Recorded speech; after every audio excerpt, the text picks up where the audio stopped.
Allô mes belles guerrières d'amour, comment ça va ce matin? Ah là là là là là là. Aujourd'hui, on est le 5 décembre. Et ce matin, quand je me suis levée, j'ai dit Seigneur, qu'est-ce que je prépare pour mes guerrières? Et ce que j'avais à cœur, mes guerrières, c'est de vous parler des bienfaits de Dieu, de regarder les bienfaits de Dieu que le Seigneur a fait pendant toute l'année. Et là, je me suis assise, j'ai commencé à méditer pour voir ce que Dieu avait fait dans ma vie l'année 2024. Puis, oh, wow! Il y a eu des temps difficiles, mais il y a eu des bons temps. Et se rappeler des bienfaits de Dieu augmente notre foi et nous empêche de critiquer contre le Seigneur parce que quand on vit une épreuve, souvent, c'est tellement intense qu'on ne se rappelle pas des bienfaits que Dieu a fait. Et souvent, le Seigneur, par son Saint-Esprit, va nous dire « Hey, hey, pourquoi tu crains, là? Pourquoi tu crains comme ça?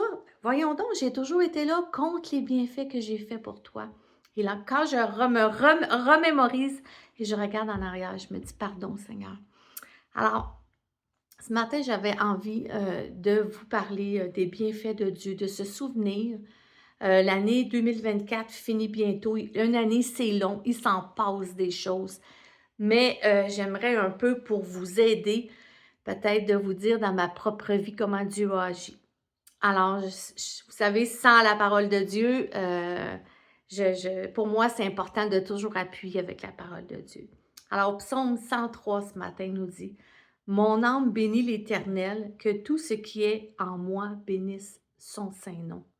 Mon âme bénit l'Éternel et n'oublie aucun de ses bienfaits. C'est lui qui pardonne toutes les iniquités, qui guérit les malades et qui délivre, et ainsi de suite. » Il y a le psaume 23 aussi qui dit « L'Éternel est mon berger, je ne manquerai de rien. » Alors, pourquoi s'inquiéter? Il faut se rappeler des bienfaits de Dieu. Regarde si présentement tu es dans une épreuve difficile, guerrière, dans un temps où tu es découragé, dans un temps où tu dis « Seigneur, ça va-tu finir? » Souviens-toi des bienfaits de Dieu. Ne laisse pas ton doigt sur ta douleur ou sur toi.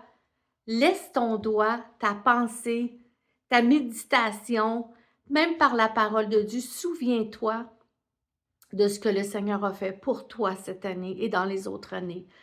Et moi, je vous suggère, ça me vient comme ça, là, pour la nouvelle année 2025, de vous prendre un pot.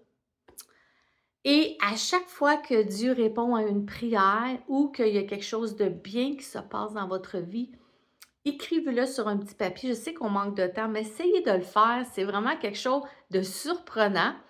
D'une année à un autre, on peut même pas se rappeler. Et à chaque fois qu'il y a une grâce et une bénédiction, écrivez-le sur un petit papier, mettez-le dans un pot et à la fin de l'année, avec votre conjoint, votre mari, vos enfants, peu importe, avec la personne à qui vous avez confiance, ouvrez ce pot-là et commencez à ouvrir et regarder tous les bienfaits et vous allez voir qu'il y a des choses que vous ne vous rappellerez pas. Se rappeler, se souvenir, remémorer, remercier que l'Éternel est un Dieu qui bénit, est un Dieu qui restaure, est un Dieu qui nous veut du bien. Alors, c'est ce que j'avais à cœur ce matin. Je n'avais pas à cœur d'apporter vraiment une exhortation. Ce n'est une exhortation, en fait, ne pas se priver de la présence de Dieu, mais surtout, le Seigneur, ce qu'il aime, c'est un cœur reconnaissant. Le Seigneur, ce qu'il aime, oui, il aime qu'on l'adore, mais en toute chose, faites des actions de grâce, en toute chose. C'est quand même quelque chose, en toute chose. Faites des actions de grâce en toutes choses. En toutes choses dans ta journée, remercie le Seigneur. Moi, quand je pars le matin, c'est merci Seigneur pour bénir ma journée. Quand je reviens, merci Seigneur parce que tu as béni ma journée. Quand je suis en train de souper, c'est merci Seigneur pour la nourriture. Et merci Seigneur de contrôler tout ce qui sera dit et fait dans la soirée, Seigneur. Alors, c'est ça, d'être reconnaissant dans toute chose qu'on reçoit, un cadeau, peu importe, un téléphone. Seigneur, merci. Alors voilà, c'est ce que je voulais vous parler et j'aimerais un peu vous raconter ce que Dieu a fait pour moi dans l'année 2024. Alors, on avait un projet, pour ceux qui ne savent pas, il y en a qui savent, moi puis ma fille, on avait un projet sur notre cœur. Ma fille reste dans le village de Chersey et elle avait la possibilité d'ouvrir un commerce dans son sous-sol. Alors, on s'est dit, qu'est-ce qu'on pourrait faire pour aider notre communauté avec l'expérience qu'on a ensemble, mais tout en aidant notre communauté, la communauté de Chersey où nous vivons.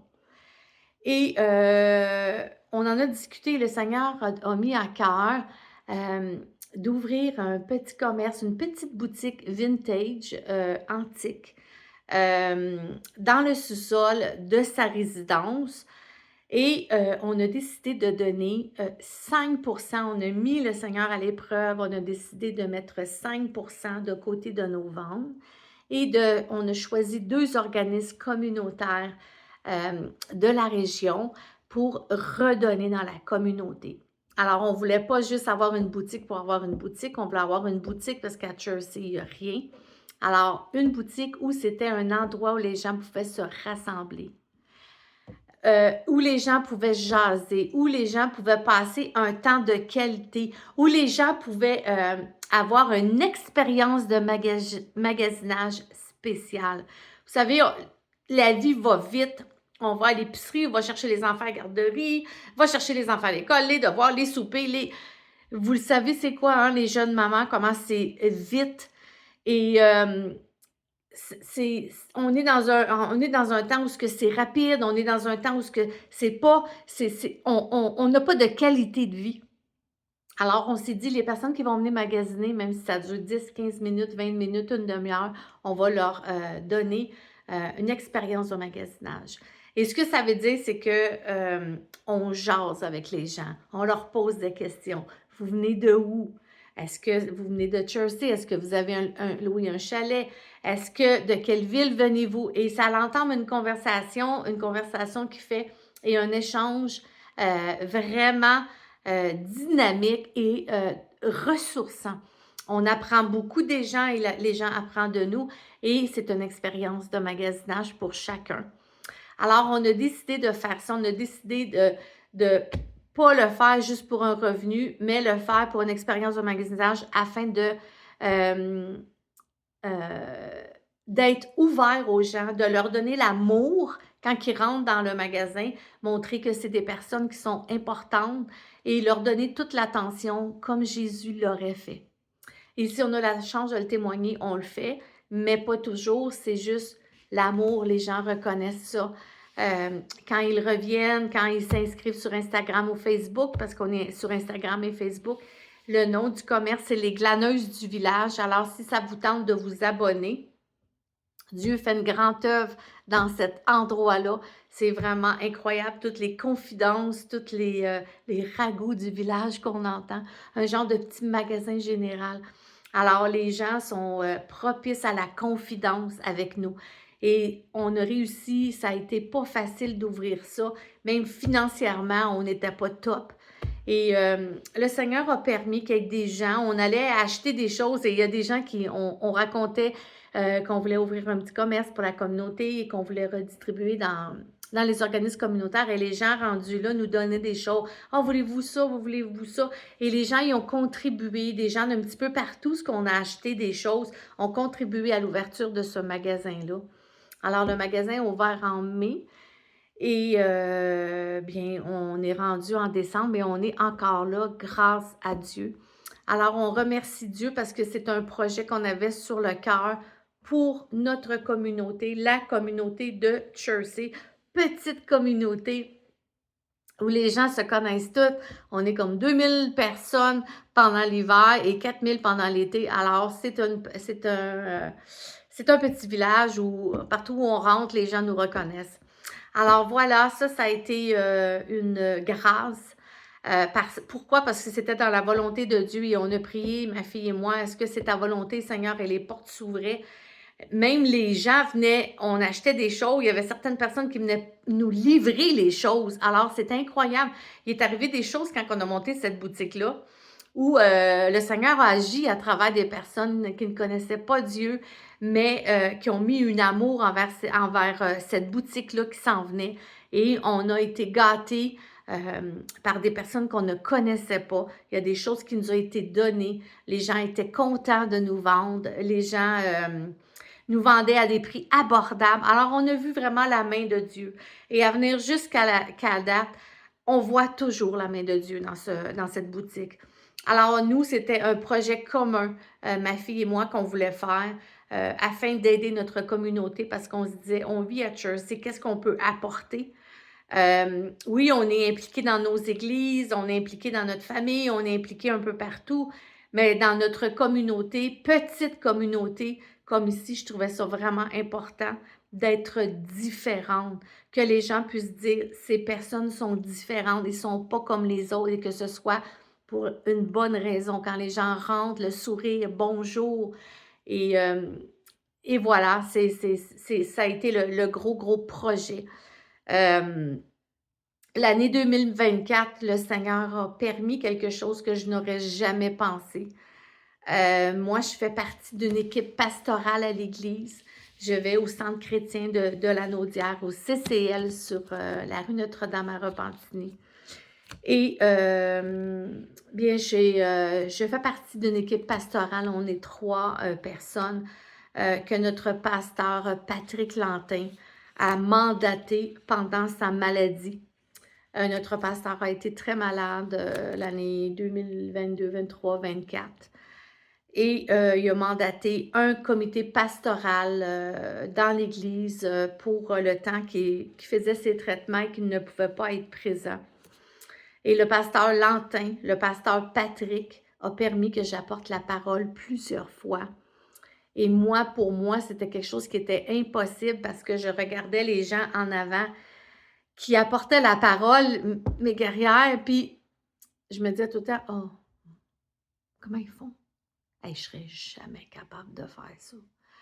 Seigneur, demande-moi n'importe quoi, mais jamais d'apporter ta parole, jamais de prêcher devant une assemblée, devant une église. Et le Seigneur m'a dit, bien oui, tu vas prêcher, puis tu vas te mettre sur tes genoux. Puis, alors, ça a été un temps difficile, combat difficile. Un pourrait dire, c'est un privilège, Suzanne, et oui, c'est un privilège, mais je me sentais tellement pas à la hauteur ou indigne de le faire. Je me sentais un peu, comment on pourrait dire, imposteur. Je ne sais pas comment l'expliquer, c'est comme, je me disais, je peux pas, c'est pas moi, là, tu sais, il y a d'autres personnes qui peuvent apporter la parole, mais pas moi. Et pasteur Patrick me dit, Suzanne, je sais que tu es capable. Puis je disais, ben voyons Patrick, comment je vais faire ça? Et il me disait, écoute, prends 15 minutes si ça te prend 15 minutes. Prends 10 minutes si ça te prend 10 minutes. Puis prends 1 heure si ça, je veux que tu prennes ta liberté. Puis là, je disais, oui, mais d'un coup, je reste bloquée. Puis il me disait, Suzanne, c'est pas grave, je sais que tu es capable de le faire. Et pasteur Patrick a insisté. Pasteur Patrick a eu confiance en moi. Pasteur Patrick voyait en moi ce que je ne voyais pas. Voyait en moi quelque chose que moi, je n'avais pas développé ou que je ne connaissais pas. Alors, c'était, non, on commence à faire ça, puis on avait commencé par une petite étude, puis il m'avait donné un sujet, puis il a dit, je veux t'apporter ça, tu sais, même si ça te prend juste 15 minutes. Et ça a commencé comme ça. Et le pasteur Patrick disait, écoute, t'apportes aux guerrières des paroles pendant 20 minutes, tu es capable d'apporter à l'Assemblée une étude de 20 minutes. Mais je disais, non, mais c'est pas pareil. Les guerrières, je ne vois pas. Ah là là là là. Fait que je vous rouvre vraiment mon cœur ce matin. Puis, ah oui, il m'a dit, écoute, je veux que tu sois là, je te fais confiance. Et j'ai apporté une petite étude au début. Et après, il m'a permis d'apporter la parole pendant sa chimio dans des temps où il ne pouvait pas apporter la parole. Et je ne pourrai jamais assez remercier ce pasteur-là qui a passé dans ma vie et qui m'a fait progresser, qui m'a fait avancer. et qui m'a fait découvrir quelque chose que je ne connaissais pas dans ma vie, dans qui j'étais, qu'est-ce que je pouvais apporter auprès de mes frères et sœurs dans le Seigneur. Parce que moi, c'est ça, hein, c'est toujours, je veux apporter pour les autres, je veux t'apporter, guerrière. Je veux mettre en avant mes dons pour toi. Je veux mettre en avant mes dons pour les autres, pas pour moi. Moi, j'en ai pas besoin, c'est pour les autres. Moi, je sais ce qui je suis. J'ai besoin de donner mon expérience pour les autres, pour que les autres apprennent, pour que les autres progressent, pour que les autres grandissent. Alors, Pasteur Lantin a vu quelque chose en moi. Et malheureusement, notre pasteur Lantin, le Seigneur l'a rappelé. Alors, il est décédé il y a quelques mois. Et présentement, on a un nouveau pasteur et gloire à Dieu, le Seigneur a bien arrangé les choses. Et ça aussi, ça a été une chose incroyable. En dernier, c'était l'équipe pastorale qui s'occupait de l'Église. Et il y a un pasteur qui est rentré à l'Église et qui était disponible et qui a vu les besoins, alors qu'il a mentionné à notre pasteur, « Ben, tu sais, moi, je suis disponible si jamais tu as besoin d'aide. » Et finalement, il est venu nous aider.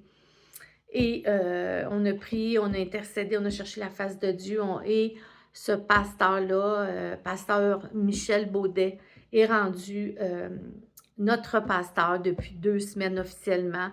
On a voté pour cet homme de Dieu et cette femme de Dieu qui sont dans le Seigneur depuis comme 50 ans.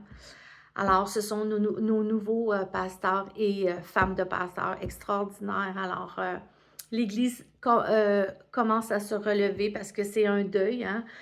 Pasteur Patrick a été là pendant 16 ou 17 ans. Alors, ça a été, on a vécu un deuil difficile. Même encore, je me trompe. J'appelle Pasteur Michel, Pasteur Patrick. Alors, Pasteur Patrick aura toujours une place spéciale dans mon cœur parce que il m'a poussé à quelque part que je n'aurais jamais pensé, même en lui disant non, il persévérait. Non, je sais que tu es capable. Et il m'a fait rentrer dans l'équipe pastorale où j'y suis toujours. Pour moi, l'équipe pastorale, c'est le dimanche matin quand j'arrive. C'est avant de partir, où ce que les membres de l'Assemblée ont eu une semaine difficile, où ce que ça va pas bien avec les enfants, ça va pas bien avec le mari, ils ont des besoins X, Y, Z.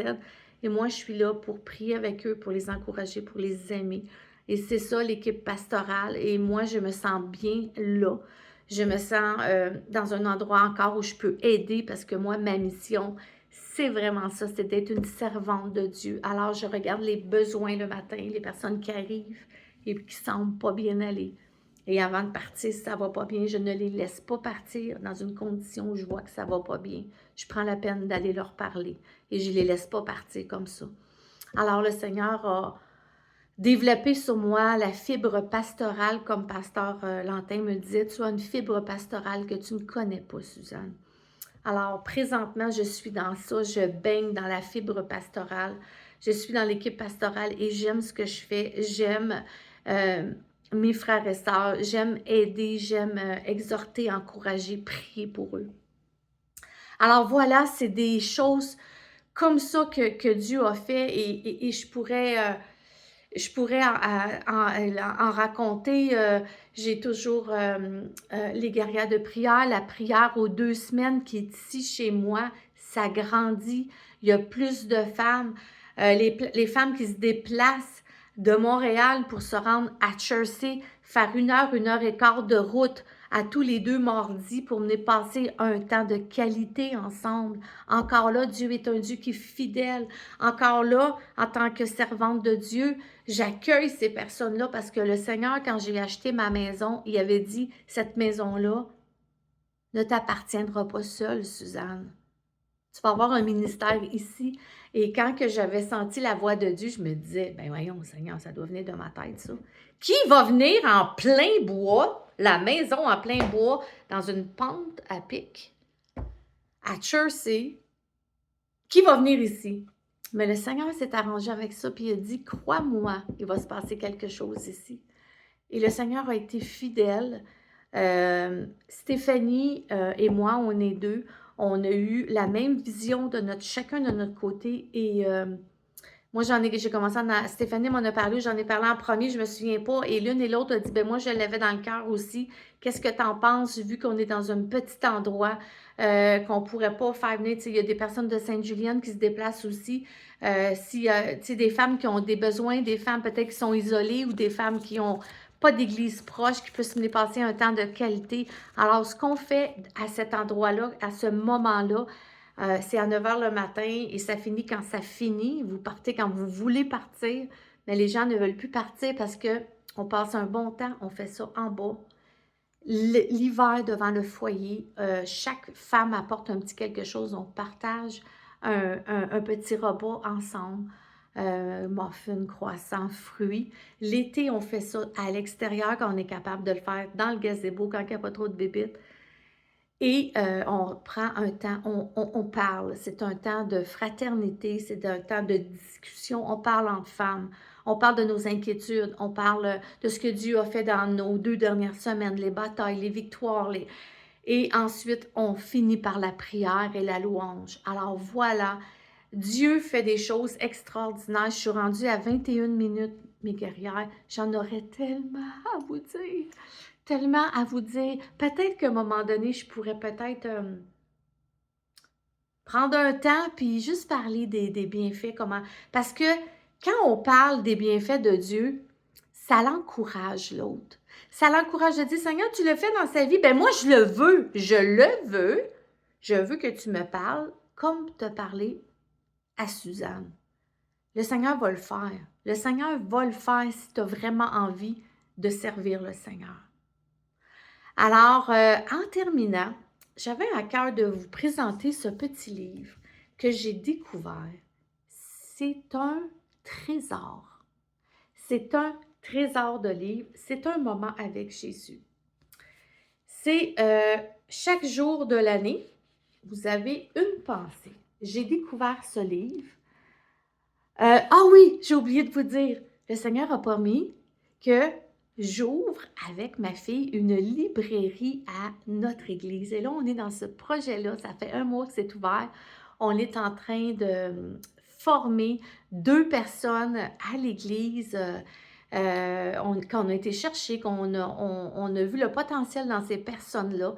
Et on est en train de monter une librairie. Et j'ai découvert ce livre que j'ai acheté. Écoutez, mes guerrières, c'est du bonbon. Il faut absolument, après avoir lu votre parole, prendre ce petit chose-là, ça dure 1 minute de lecture. Chaque jour, vous avez une pensée, mais c'est tellement bien fait. Il y a le passage biblique en bas. Vous avez les références. Vous voyez ici, Psaume 42, Matthieu 7. Et à partir de là, du passage biblique, c'est comme si ça serait Jésus qui te parlerait. Aujourd'hui, ce matin, aujourd'hui, aujourd'hui, tu te sens peut-être comme ça. Moi, je te dis que, nanana, et on a l'impression que Jésus est avec nous. C'est du bonbon. Moi, là, c'est un petit trésor. Ça complète ma dévotion le matin parce que quand je finis ma parole, je m'en vais lire dans ma journée, puis il n'y a pas d'année, hein? Fait que vous pouvez le recommencer. On ne peut pas tout se souvenir des 365 jours. Alors, à chaque année, on peut le réouvrir et le relire avant de passer au travail. Vraiment, il y a des journées, parfois que je pars plus vite et je n'ai pas le temps de le lire. Alors, un moment avec Jésus, vous pouvez l'avoir au CLC. Regardez, vous pouvez même l'avoir en ligne et c'est Un moment avec Jésus par Sarah Young. Alors, le prix est de 31,30 si vous voulez le donner en cadeau ou si vous voulez juste pour vous, ça vaut vraiment la peine. J'avais vraiment envie de vous parler de vous parler de ce petit trésor-là. C'est Noël qui s'en vient. Alors, vous pouvez vous faire le cadeau ou tout simplement, pardon, mon Dieu. Je viens de rater, excusez. Oh, mes guerrières, c'est tellement drôle. C'est vraiment un cœur à cœur, vraiment un cœur à cœur. Alors, voilà. C'est un beau livre. Je suis quand même une personne qui n'a pas beaucoup de temps pour lire et je suis excitée à chaque matin que je lis ça. Et je pars... c'est un baume. En fait, c'est quoi? C'est un baume. C'est un baume sur le cœur, ce livre-là. une douceur que je pourrais le dire. Alors voilà, mes guerrières, je suis obligée d'arrêter. Ça fait 25 minutes, j'en aurais tellement à dire. Mais tellement, mais n'oubliez pas, le but de tout ça, du cœur à cœur aujourd'hui, ben, c'était de compter les bienfaits de Dieu pour l'année 2024. Et préparez-vous pour l'année 2025. Alors voilà, je vais essayer de faire encore, juste avant la nouvelle année, une petite... de vous faire un petit coucou avant la nouvelle année. Alors, voilà, je vous aime très fort. Soyez bénis, passez une très belle journée. Bye bye.